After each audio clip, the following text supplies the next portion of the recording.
In this video, we're going to be covering the first movement of the second line of the Yang Tai Chi Saber Form. As you'll remember from our last movement, the last video that we were working on, we had handed off the sword to the right hand. Now we're using the right hand to control the sword. As always, I'll start by demonstrating this move as if I had started the form facing you. So we're going to consider the direction that I'm facing right now south. The direction to my left is east. The last movement of the form had us facing east at the end of the movement. The weight was shifted forward to the left foot in a bow and arrow stance. The left hand was underneath the right, protected by the sword as it went forward, and we were pushing forward, doing a pommel strike with the end of the sword. So the blade was facing, the sharp side was facing away from the arm, still in the crease of the elbow as we push forward with this movement that we did in the last video. From here, you're going to just rock back, and as you're rocking back, you lift the toe of the left foot. So your weight is shifting to the right leg. The left toe is lifting, and at the same time, what this left hand is going to do, it's going to move from being underneath the right hand. It's going to drop and come up on the inside. So what that looks like up close is as I rock back, I'm going to drop the left hand and bring it up on the inside. So notice that on the inside it's pointed, the palm is pointed toward my forearm. So if I need it there for support, it's there. We aren't actually placing it on the forearm yet. We're just rocking back and bringing it to the inside. So it is there if it's necessary, which it will be in the next movement, to support that wrist as you cut across. So once again, our last movement had us facing to the east. Left hand was underneath the right at the handle. We rock back to the right foot, lift the left toe, left hand comes up on the inside. Turn your left foot to a 45, and as you shift forward, you're going to give your right wrist a little bit of a push with that left hand, and then open across, cutting level with the sword and opening out to the side with both arms. So from here, you shift to the left foot, and as you cut, pick up the right leg. Now when you finish that cut, you're not going to have the sword pointing off to the side. It's still going to be pointing toward your imagined opponent. So you rock back, this hand comes up underneath, give your right wrist a little bit of a push as you shift forward to help spring that sword out, and as the arms open, when you finish, the sword is still pointing in front of me here, toward my imaginary opponent. So let's do it all together one more time, facing to the east, rock back, lifting the left toe, bringing the left hand on the inside.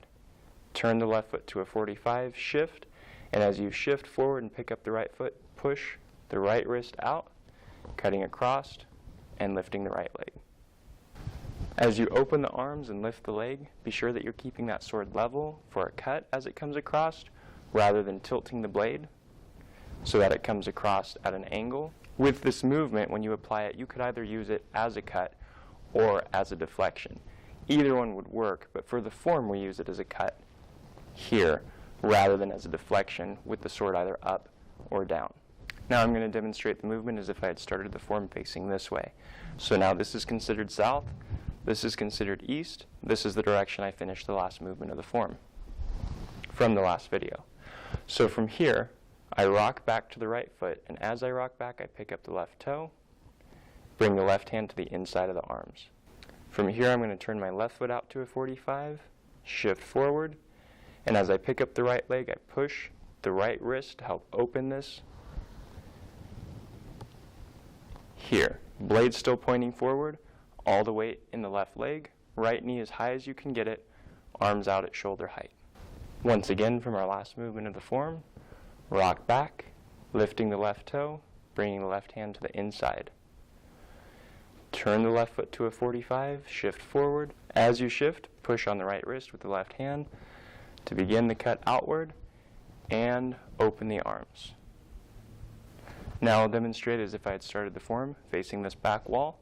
So this is considered south, this is considered east, and of course our last movement had us facing east.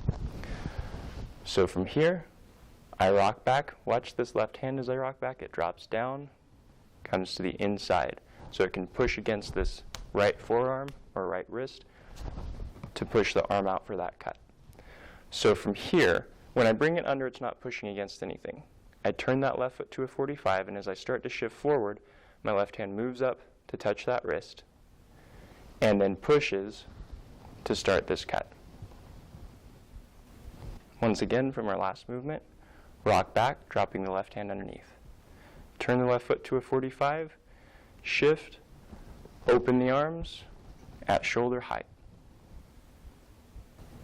Now I'll demonstrate as if I had started the form facing this way, so this would be considered south. Directly towards you is considered east. I finish my last move facing east. From here, I rock back, lifting the left toe, bring the left hand to the inside. By the inside, I mean it's to the inside of my right arm, and it's to the inside of the blade. So it's in this space, in here. I'm going to turn my left foot to a 45, and as I shift, push with the left hand against the right forearm or right wrist, and open, cutting across. Blade still pointing forward.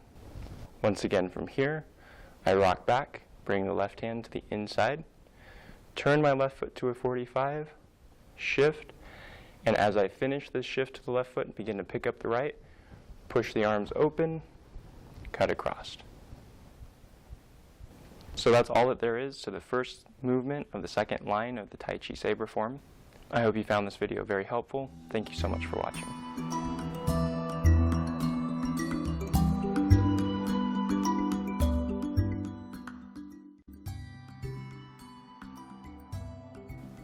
In this video, I want to talk to you about a product that I've been using for a lot of years now, something that I absolutely love. And if you're into taking supplements, you will probably absolutely love this too. It's called Daily Complete, and it's put out by a company called Pure Trim. This is what it looks like. And the reason I love this so much is because, one, it's a liquid, so I don't have to swallow pills when I take it. Two, it has over 200 nutrients in it, so instead of taking several different supplements, trying to get the same amount of nutrients that I can get out of this bottle, I take 1 ounce of this and I'm done. Now, this is one of the products that I used extensively while I was over in China training, and I think it was invaluable for me for keeping my energy up and making sure I was getting proper nutrition while I was doing strenuous training all day long. Now, the last thing that I really like about it, it's awesome, is it's just simple to take. So if you're like, all right, it's time to take my supplements with my lunch or whatever, you literally just open it up, get a little ounce glass out, pour yourself an ounce, done, swallow it. And that's it, you're done. You've taken your vitamins for the day. Another nice thing is it tastes pretty good. It basically just tastes like oranges and a hint of vitamin flavor to it, if you know what vitamins taste like. So anyway, I hope you try it out sometime if you're into taking supplements. If you're not, I still hope you try it out, and I hope you learn to love it as much as I do. Daily Complete.